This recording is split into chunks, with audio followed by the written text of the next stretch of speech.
നമസ്കാരം.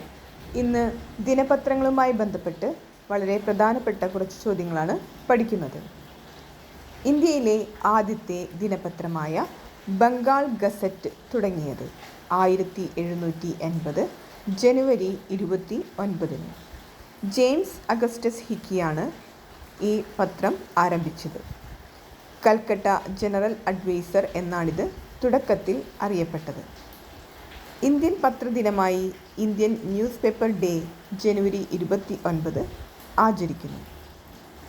പ്രസിദ്ധീകരണം തുടരുന്ന ഏറ്റവും പഴക്കമുള്ള മലയാള ദിനപത്രമാണ് ദീപിക. 1887 പ്രസിദ്ധീകരണം തുടങ്ങി.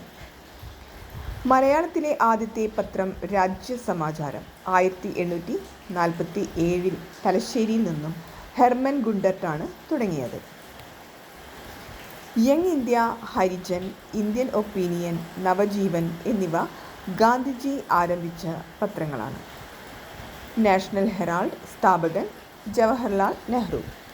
ന്യൂ ഇന്ത്യ, കോമൺവീൽ എന്നിവ തുടങ്ങിയത് ആനി ബസന്റ്. അൽ ഹിലാൽ സ്ഥാപകൻ മൗലാന അബ്ദുൽ കലാം ആസാദ്. ബാലഗംഗാധര തിലകൻ ആരംഭിച്ച പത്രങ്ങളാണ് കേസരി, മറാത്ത എന്നിവ. ശശികുമാർ ഘോഷ്, മോത്തിലാൽ ഘോഷ് എന്നിവർ ചേർന്ന് 1868 തുടങ്ങിയ പത്രമാണ് അമൃത് ബസാർ പത്രിക. 1878 GS അയ്യർ, വീരരാഘവാചാരി തുടങ്ങിയവർ ചേർന്ന് സ്ഥാപിച്ച ദിനപത്രമാണ് ദി ഹിന്ദു. മദൻ മോഹൻ മാളവ്യ തുടങ്ങിയ പത്രമാണ് ലീഡർ. ബന്ദി ജീവൻ സച്ചിൻ സന്യാൽ ആരംഭിച്ച പത്രം. നേഷൻ എന്ന പത്രം ആരംഭിച്ചത് Gopalakrishna Gokhale.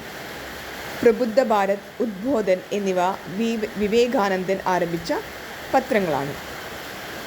Don, nation, Jung എന്നിവ പാകിസ്ഥാനിൽ നിന്നുള്ള പത്രങ്ങളാണ്. ദി ഐലൻഡ് ശ്രീലങ്കയിൽ നിന്നും പ്രസിദ്ധീകരിക്കുന്നു. ഖലീജ് ടൈംസ് UAEയിൽ നിന്നും പ്രസിദ്ധീകരിക്കുന്ന പത്രമാണ്. ലോകത്തിലെ ഏറ്റവും പഴക്കമുള്ള വാർത്താ ഏജൻസിയാണ് AFP, ഏജൻസേ ഫ്രാൻസേ പ്രസ്സേ. 1835 ഈ വാർത്താ ഏജൻസി തുടങ്ങിയത്. ലോകത്തിലെ ഏറ്റവും വലിയ വാർത്താ ഏജൻസിയാണ് അമേരിക്കയിൽ നിന്നുള്ള അസോസിയേറ്റഡ് പ്രസ്, AP എന്ന് ചുരുക്കപ്പേര്. ഇത്രയുമാണ് ഇന്നത്തെ പ്രധാന ചോദ്യോത്തരങ്ങൾ.